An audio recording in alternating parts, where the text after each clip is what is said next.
Hello, pioneers! This video will be introducing Pi's apps platform. Let's look at why we need an apps platform. Our first goal in Phase 2 is building value. As discussed in our strategy overview video, to build value, the network needs to build intrinsic utility for Pi. By enabling people to spend Pi to exchange for real value and products at scale, be it entertainment, access, influence, knowledge, or buying and selling real goods and services.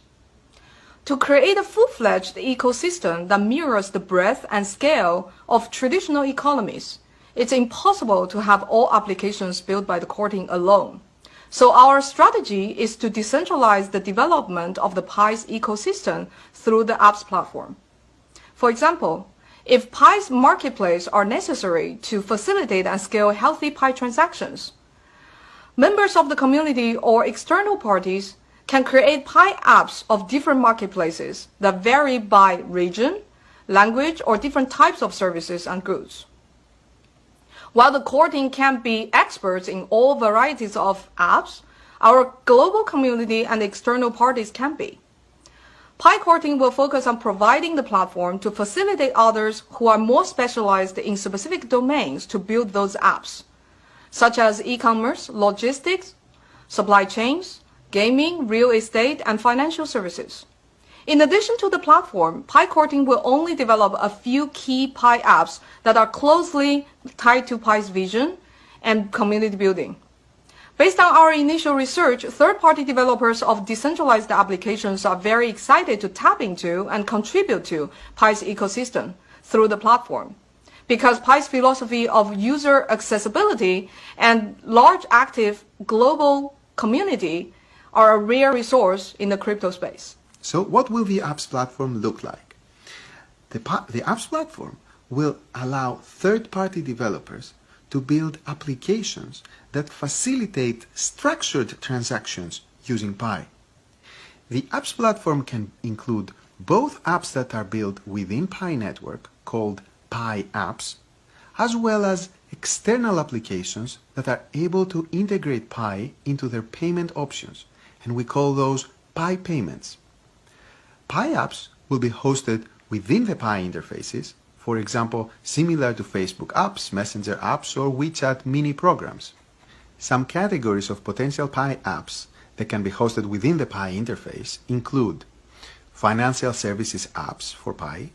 So these are applications that allow pioneers to access the emerging world of decentralized finance. And we've already spoken to developers building apps to allow people to own fractional pieces of real estate, as well as fractional shares in companies like Apple, Google, etc. We can have Pi social media apps. So this would be apps that allow pioneers to spend and earn Pi while engaging with high-quality content.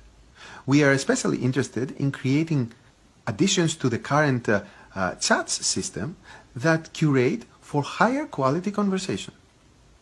Another category is Pi marketplaces, and these would be apps that allow pioneers to exchange goods and services, similar to Amazon and Taobao for goods, and Upwork, Airbnb, and Uber for services.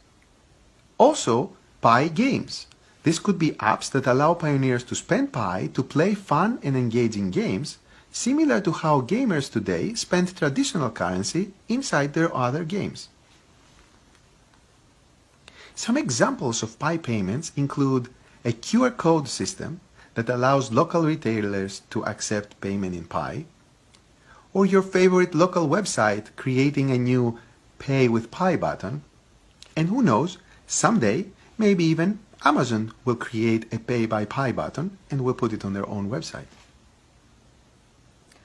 Let's talk about how we will implement apps platform. We will start with the focus on applications that are built directly on Pi network, Pi apps. Only when we construct a robust, viable Pi ecosystem through Pi apps can we attract external traditional industries to integrate Pi payments into their platforms. We will work alongside Pi community to identify the most promising applications to be listed on the platform. To avoid a Wild West situation where unchecked individuals taking advantage of fellow pioneers, the selection of the apps will involve community vetting, and peer reviews to try to achieve relevance, quality, and trustworthiness. The development of the apps platform will begin in the second quarter of 2020. The application process for third-party developers is expected to open by the end of quarter 2, 2020. The in-app transfer pilot proved the need for apps platform that allows safe and efficient transactions using Pi and reduces abuses. The findings of the pilot mean that we will have to slow down the enrollment into the in-app transfer pilot until more apps are added to the platform that scale transactions of real goods and services, and when we design safeguards needed to prevent further abuses.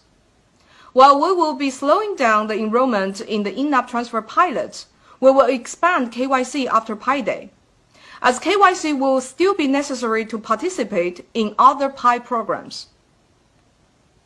Being KYC'd will no longer automatically enable in-app transfers, but will increase pioneers' probability of being selected to the in-app transfer pilot later as more apps are added to the platform.